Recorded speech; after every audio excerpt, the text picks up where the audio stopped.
Ikaw, ano nga ang problema mo? Sa plaka din po. Yung sa plaka. Kailangan palitan. Anong? Nasa pamisa yung... Ikaw ang driver. Kanino ang sasakyan? Sa company po. Ali kayo. Pag-usapan natin.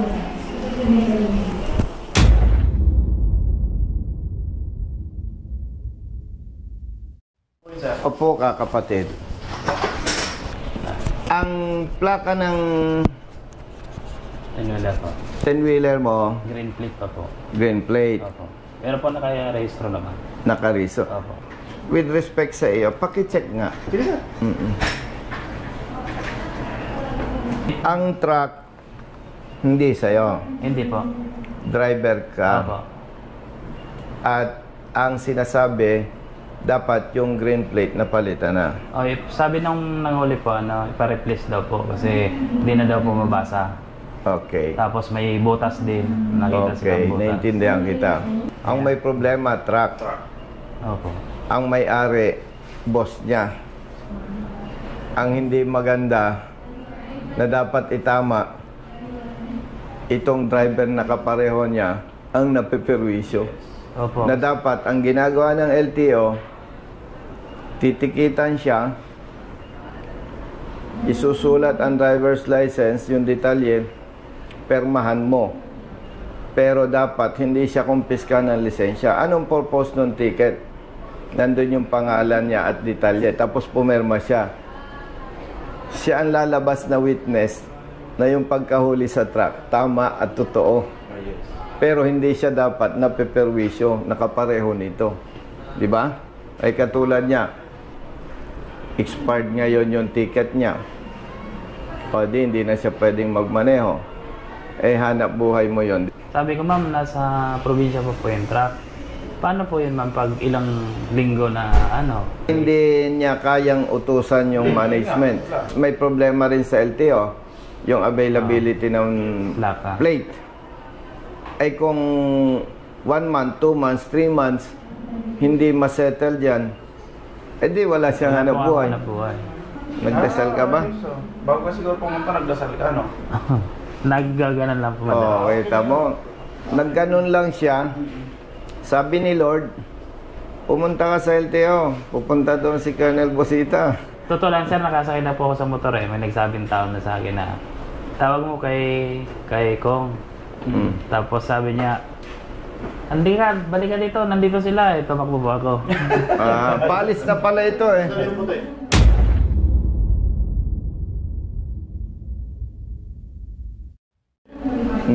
Ano hepe ang nakalagay? Windshield sir, broken windshield.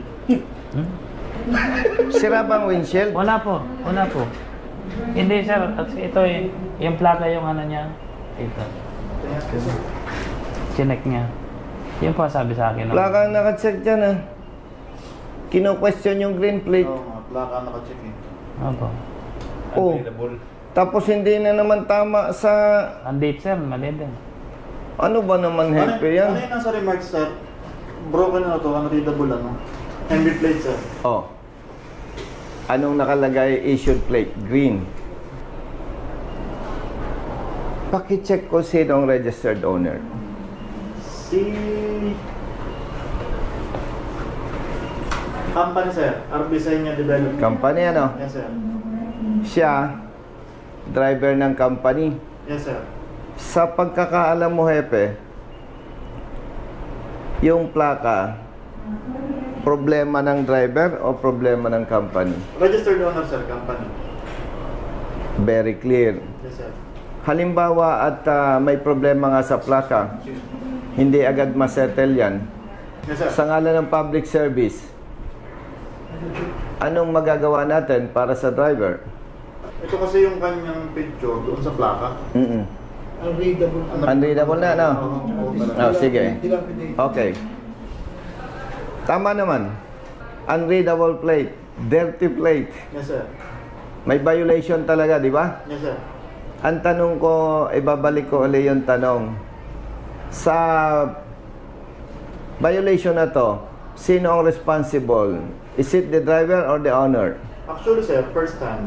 Dahil ang ano talaga is driver kasi siya yung real time na na-print, nandun sa posisyon na yon. Ang ano lang dyan, sir, ay siyempre hindi naman niya pananagutan yon kasi dapat ini-apply na ni company, ni registered owner ng replacement ng plate. May tanong ako sa'yo. Unreadable, di ba? Yes, sir. Pwede natin sabing dilapidated. Kita naman eh. Ang tanong ko nga, sinong may responsibility doon? Driver, may-ari? Actually, sir, dapat registered owner. Yes. Ito yung dapat ma-correct ng bagong LTO chief. Kung ikaw ang boss niya, do you think kaya kanyang utusan? Boss, paayos mo na muna itong plaka. Kaya niyang gawin, hindi? Hindi, sir. Okay. Number 2, nahuli ng LTO, dilapidated plate, unreadable plate, kinumpis ka ang lisensya niya. 3 days lang siya allowed magmaneho. Yes. Okay. Kung magsumbong siya sa boss niya, boss, naka-hold yung aking lisensya eh. Pakiayos nyo naman. Real talk. Do you think, Hepe, mariresolve yan ng madali lang sa parte ng may-ari at sa LTO? Hindi, di ba? Hindi rin, sir. Oh.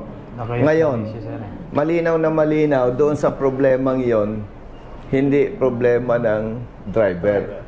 Kaya ang siguro mai-suggest natin sa LTO, sa kapareho niyan, okay lang mag-ticket, kopyahin ang detalye ng driver, papermahin ang driver, ibalik ang lisensya. Ano ang purpose? Para maging ebidensya yung ticket na yung truck na yon may violation sa plaka. Pero imumungkahin natin sa LTO chief, sa ganitong kaso, huwag namang kumpiskahan ng lisensya ang driver. Kasi kung 1 week, 1 month, 2 months bago na ayos, di ilang months siyang walang hanap buhay. Ngayon, nandyan na yung problema. You as the chief, malinaw naman sa'yo ang violation sa parte ng may-ari ng truck, yung company. Yes, sir. Paano natin mariresolve na hindi naman masakripisyo yung katulad niya? Hindi naman natin kino-question yung sa violation. Yes, sir. Kasi totoo naman, Yes, sir. Totoo naman. ang ano lang doon, maklear itong driver at legally speaking, talaga Yes, sir. namang kahit saan makarating, walang magko-question sa iyo. Willing naman ang bayaran namin. Hindi, babayaran namin. Babayaran namin. Padala ng pambayad yung may-ari. Ang issue lang daw po, hindi madala sa sasakyan. Di may multang 5,000 pesos. At totoo namang may violation, di ba? Yes, sir. So outrightly, pwede ninyong ma-release yung lisensya ng driver. Ang naka-alarma lang yung sasakyan. I-advise mo sa company mo, tanggalin yung plaka, pumunta sa LTO, dala ang ORCR. Sir, mag-a-apply ako ng replacement ng plate na to. May babayaran doon. Pero dahil hindi agad kayang gawin ang plaka, mag-i-issue yung LTO, tatanggalin yung plaka, dala yung ORCR, pupunta sa LTO, sir, mag-a-apply po kami ng replacement ng plaka. Di magbabayad. At hindi naman kayang gawin agad ang plaka, di ba? Yes, sir. Mag-i-issue ang LTO office ng authority to use improvised plate. Gagawa lang ng plate, temporary plate, ilalagay doon yung plaka. Dala-dala lagi yung Authorization. So, babayaran na niya ngayon yung multa, marirelease yung lisensya. Yes, sir. Ang naka-alarma, yung Plate number, sir. Registered plate number, yung company, yung sasakyan. So, okay na. O, iwanan na kita. Thank you po, sir. Chief, 2 hits. 2 weeks. Salamat.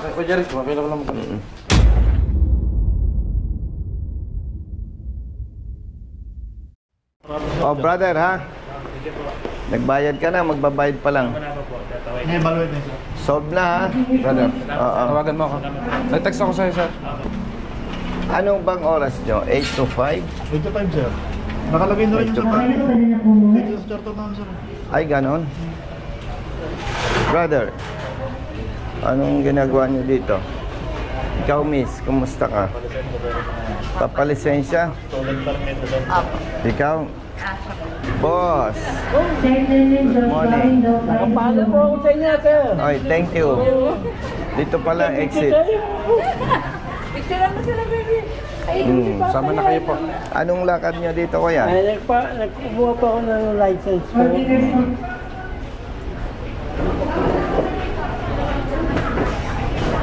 Okay, thank you. Okay na po yan.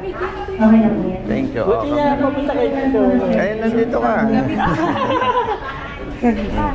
Baby, picture mo, me. Okay. Thank you po. Sabi mahirap ang buhay, bakit hindi naman namamayat? Taga-personal pa yung para-build kasi Di ba? Sarap magluto ang nanay mo. O Brother, ikaw, sticker. hindi ka rin namamayat, brother.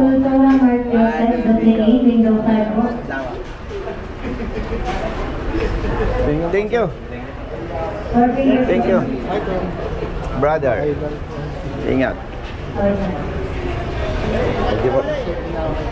Oh, ito muna, bayad na to eh.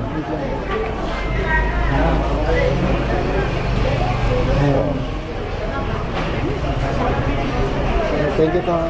Brother. Thank you. Hello.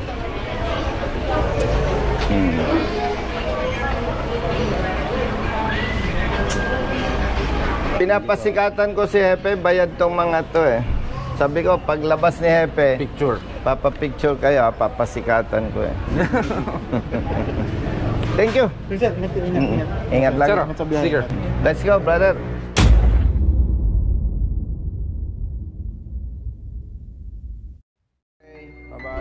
O, bayad mo na, bayad. Bayad. Dito, dito. Oh. Isa-isa lang para malaki ang bayad. O, lahat. Okay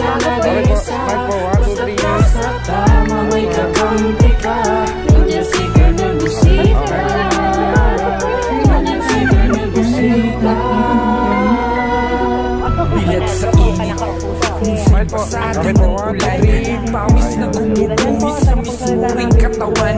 Kadalasang sumisingit, pagod nararamdaman. Ngunit diretso sa pagpihit, kumalaman ng tiyan. Bawat daan ng masikip, pinipilit malusutan. Marating lang ang lugar na dapat kong puntahan. Maihatid ng pagkain, serbisyong nakalaan. Para sa mga taong kailangan kong pagsilbihan. Napili kong hanap buhay, makipagsapalaran. Magdamag man sa daan, puyat man ay tatatagan. Para sa pamilya ko, na laging nakarap. Handa akong gawin lahat, mabuhay lang ng marangal. Kahit pa may sandaling, tila ba natatapakan ng karapatan sa tuwing minsan ay nararanasan. Di patas na pagtingin ng ilang nanunungkulan. Mga taong abusado sa kimsa kapangyarihan. Mga badi ka nag-iisa, basta't nasa tama may kakampi ka. Nandiyan si Colonel Busita, nandiyan si Colonel Busita. Mga badi ka nag-iisa, basta't nasa tama may kakampi ka. Nandiyan si Colonel Busita, nandiyan si Colonel Busita. Thank you. May pagkakataon din na tila naaapi. Mga tama na katwiran ay naiisang tabi. Mga dapat ay napapalitan ng mga mali. Dulot ay kalituhan, kaya't laging nauuwi. Pataw ng multa, nangoy ako mang halaga. Kakarampod lang ang kita, aagawin pa nila. Perang dapat sa pagkain ng pamilya at iba pa sanang gastusin sa tahanan. Minsa'y walang-wala pa ngayon. Alam ko na kung sinong dapat takbuhan, sinong dapat kong tawagan na pwede kong sandalan. Isang tao na kayang ipagtanggol ang sinuman. Basta nasa tama ka, handa ka niya na kampihan. Ipaglalaban ng karapatan bilang isang malayang mamamayan sa bansang tinutulungan. Ito'y munting panawagan sa kinauukulan. Pakinggan mga hinaing, wag pong Baka pag binibingihan. kumikidlat, tatanggalin mo yung basa sa Hindi naman po, hindi naman po yung tamaan. sige, thank you. Dito, dito.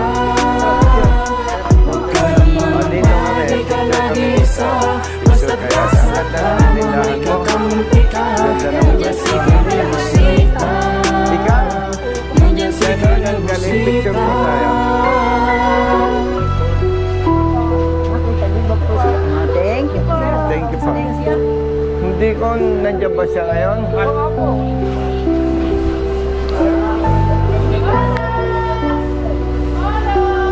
Okay. Thank you.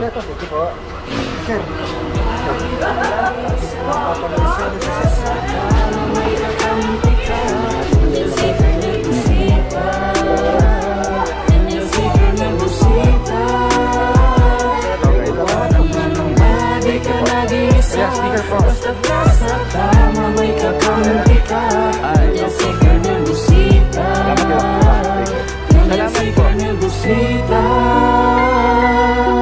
Bilat sa init, minsay basa din ng ulan.